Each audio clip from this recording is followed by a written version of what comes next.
আজি ধুবুৰী জিলাৰ বৰকাণ্ডা খেলপথাৰত অনুষ্ঠিত হোৱা ৰাইজৰ দলৰ বিশাল গণসমাৱেশত উপস্থিত থকা সকলো ৰাইজে সংকল্প লওঁ, শপত খাওঁ, কচম খাওঁ যে 2026 চনৰ বিধানসভা নিৰ্বাচনত হিন্দু সাম্প্ৰদায়িক দল বিজেপি আৰু মুছলমান সাম্প্ৰদায়িক দল AIDF-ক আমি ব্ৰহ্মপুত্ৰত দলিয়াই পেলাম।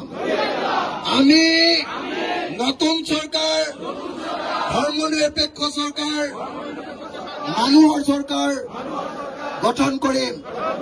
আমি আগন্তুক পঞ্চায়ত নিৰ্বাচনত ৰাইজৰ দলৰ প্ৰাৰ্থীসকলক গেছ চিলিণ্ডাৰ চিনত ভোট দি জয়যুক্ত কৰিম। ধন্যবাদ।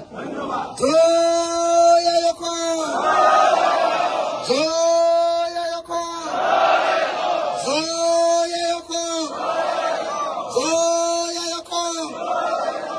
মই কেলে বাৰম্বাৰ জয় আই অসম দি আছো।